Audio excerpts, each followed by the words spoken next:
What's going on, everybody? Welcome back to the Starlight Hub Settlement Series. It's your boy Blade again, and today in this section we'll be covering the residential district of the Starlight Hub, where most settlers in the town take shelter. Now let's not dwell too long on introductions and continue on with the tour itself. So starting out where we left off in the previous video, we head back downstairs from the Super Duper Mart, backtrack our way through the market district, and end up at the train car hallway at the very start of the market itself.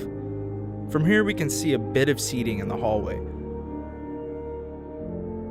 And as we exit towards the intersection, we can see the garden area to our right, which we'll touch more on in the next episode. And to our left in the intersection is the main entrance to the residential district. As we head out to the exit and onto the street, I'll do a quick look around for what's to come in the video. And then we'll start off by going down to the left of the street. This first building we'll look at is the Robotic Mechanic Building, where one settler has set up shop building and maintaining robots for the various settlers in town. It's equipped with a robot workbench, some collectibles, scrap, and supplies, and our settler here is working on a sentry bot for the town itself. Heading back down to our left, we'll check out the Amelia Espresso Building.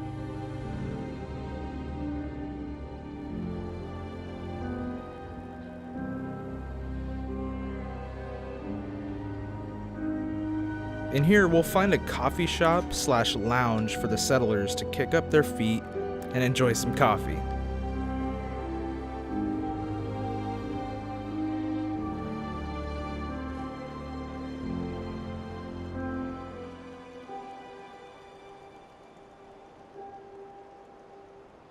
Upstairs we have a couple of rooms,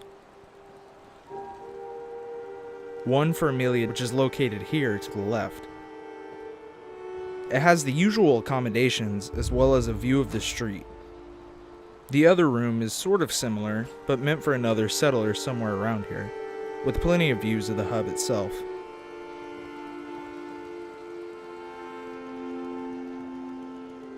Going back downstairs, we'll go towards the exit. And straight in front of us is a train car that was originally meant for storage, but some settlers have turned it into their own personal home, fit with multiple beds and couches.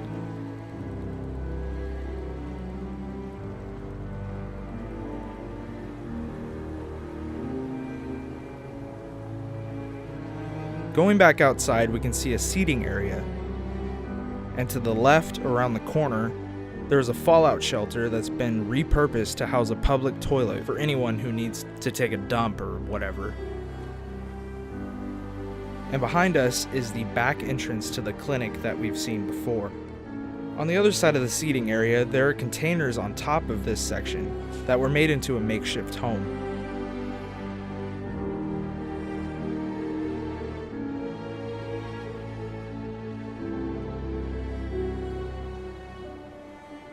Going to the other side of the street from the entrance, we'll see to our right that someone has set up their own clothing shop for any rags the settlers need in a hurry.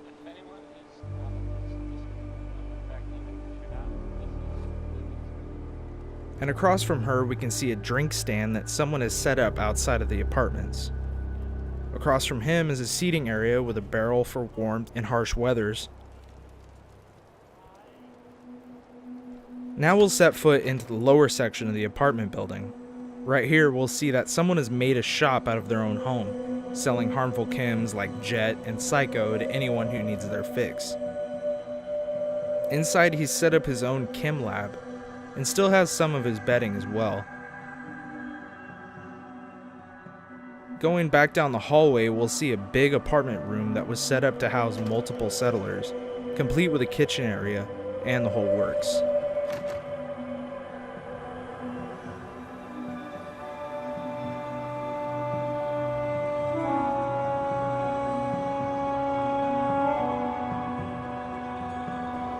Heading to the upstairs section of the apartment building, we'll see that the first room is obviously owned by a soldier of the Brotherhood of Steel, taking residence in the hub.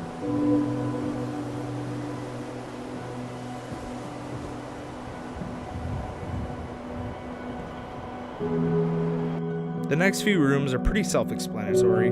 meeting the basic needs for some settlers.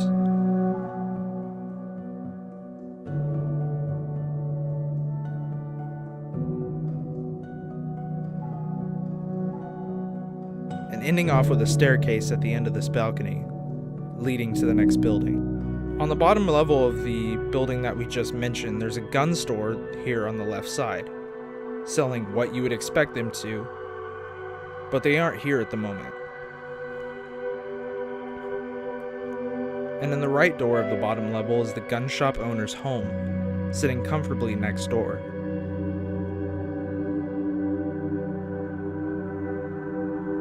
To the right of his home is the alleyway leading to the back of the executive building and the guard wall. Heading back down to street level, we'll go to a staircase directly to our left that leads to a recreational area above the aforementioned clothing store. It's kind of like a little hangout area for settlers to be social and whatnot.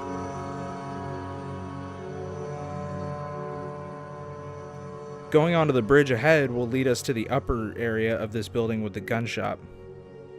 Up here are two basic rooms for settlers. Nothing too fancy to over-explain.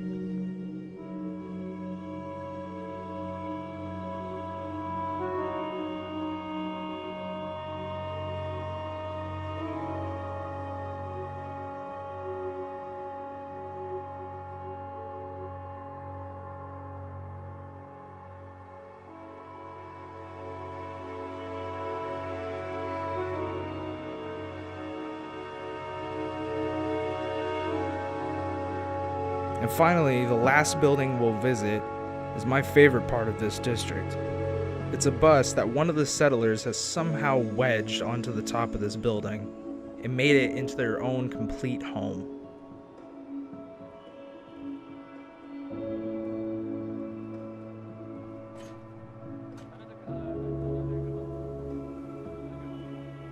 It's outfitted with a bed,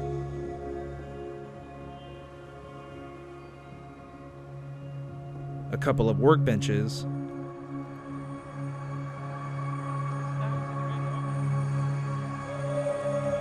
and even a chair at the front of the bus with a radio, so they can relax, kick up their feet, and look over the entirety of the hub. They've also made their own deck on the side of the bus, complete with a fridge and a couch for a pretty relaxing spot.